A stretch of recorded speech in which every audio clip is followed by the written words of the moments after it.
മൗനി അമാവാസ്യയ്ക്ക് മുമ്പുള്ള ദിവസം എന്ന് പറഞ്ഞപ്പോൾ ആ ദിവസം വിചാരിച്ച് ആ ദിവസം ഉണ്ടെന്ന് അറിഞ്ഞിരുന്നു മുമ്പ് തന്നെ. പുറപ്പെടുമ്പോൾ മൗനി അമാവാസ്യ എന്ന് പറഞ്ഞാൽ തിരക്കുണ്ടെങ്കിലും എത്ര തിരക്കുണ്ടെന്ന് നമുക്ക് സങ്കല്പിക്കാൻ നമ്മളുടെ ചെറിയ ബുദ്ധിയിൽ തോന്നുന്നൊരു സങ്കല്പത്തിനപ്പുറത്തുണ്ടായില്ല. മൗനി അമാവാസ്യയുടെ മുമ്പത്തെ ദിവസം ഏകദേശം 6 മണിയോട് കൂടിയിട്ട് സ്നാനത്തിന് വേണ്ടി പുറപ്പെട്ടപ്പോഴാണ് മനസ്സിലായത് നമ്മളൊരു കുറേ എറുമ്പും കുഞ്ഞുങ്ങളെല്ലാവരും പോകുന്ന പോലെ എല്ലാവരും ഒരു ഒഴുക്കാണ്. അവിടുത്തെ പ്രധാനപ്പെട്ട സ്നാനഘട്ടായിട്ടുള്ള സംഘം സ്നാനഘട്ടിനെ ലക്ഷ്യമാക്കിയിട്ടാണ് എല്ലാ ഭക്തജനങ്ങളും ഒഴുകിക്കൊണ്ടിരിക്കുന്നത്. ഹര ഹര മഹാദേവ് എന്നും ജയ് ഗംഗാമ്മ എന്നും ഒക്കെ ഉള്ള ശബ്ദമുഖരിതമായ ഒരു അന്തരീക്ഷത്തിൽ ഒട്ടനവധി ഭജനകൾ, ഭക്തിഗീതങ്ങൾ, ആധ്യാത്മിക സത്സംഗ് ഇതൊക്കെ രണ്ട് ഭാഗത്തും നടക്കുമ്പോൾ അതിലൂടെ ഇങ്ങനെ നമ്മളും ആ തിരക്കിൽ ലയിച്ചിങ്ങനെ മറ്റൊരു ഗംഗ ഒഴുകുന്നത് മാതിരി ഭക്തജന ഗംഗ ഇങ്ങനെ ഒഴുകിക്കൊണ്ടിരുന്നു.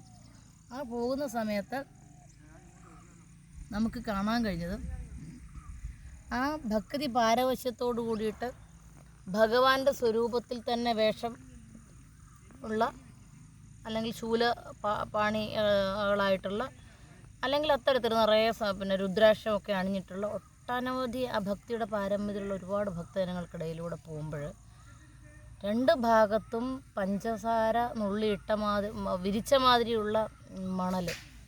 ഏറ്റവും ശ്രദ്ധയാകർഷിച്ച ഒരു കാര്യം ആ ഭാഗത്തുള്ള ശുചിത്വമാണ്.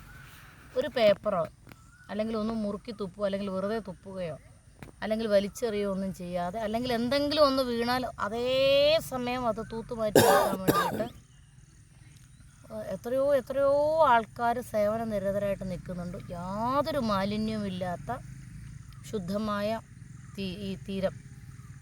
അതേപോലെ ശൗചാലയങ്ങൾക്കൊക്കെ ആയിട്ട് എത്രയാണെന്ന് പറഞ്ഞറിയിക്കാൻ പറ്റില്ല, അത്രമാത്രം വ്യവസ്ഥകൾ. ആ പരിസരം ഒന്നും മാലിന്യമാക്കുന്ന ഒരു സമ്പ്രദായം, ഒരു സംസ്കാരം അവർക്കാർക്കും, ഈ വരുന്ന ആർക്കും തന്നെ ഇല്ലായിരുന്നു. ഈ ഒരു ശുചിത്വം നമ്മളുടെ കൊച്ചു കേരളമൊക്കെ ശരിക്കും പറഞ്ഞാൽ കണ്ടുപഠിക്കേണ്ടതാണ്. എനിക്ക് ശബരിമലയാണ് അപ്പോൾ ഓർമ്മ വന്നത്. വലിച്ചെറിഞ്ഞും പ്ലാസ്റ്റിക് കുപ്പികളുണ്ടും നമ്മളുടെ ശബരിമല മാത്രമല്ല ഒട്ടനവധി നമ്മുടെ തീർത്ഥാടന കേന്ദ്രങ്ങളിലും ടൂറിസ്റ്റ് പ്ലേസുകളിലും ഒക്കെ ഈ പ്ലാസ്റ്റിക്കിൻ്റെയൊക്കെ ബുദ്ധിമുട്ട് കാണുമ്പോൾ ഞാൻ അവിടെ നിന്ന് ഒരുപാട് തവണ പറഞ്ഞു ഈ ഒരു ശുചിത്വം കണ്ടുപഠിക്കേണ്ടതാണെന്ന് ഓർക്കുകയും പറയുകയും ചെയ്യും. അങ്ങനെ സംഘം ഘാട്ടിലേക്ക് ഇപ്പോഴെത്തും എന്ന് വലിയ പ്രതീക്ഷയോട് പോയി 6, 7, 8, 10 കിലോമീറ്റർ സഞ്ചരിച്ചു എന്നാണ് തോന്നുന്നത്.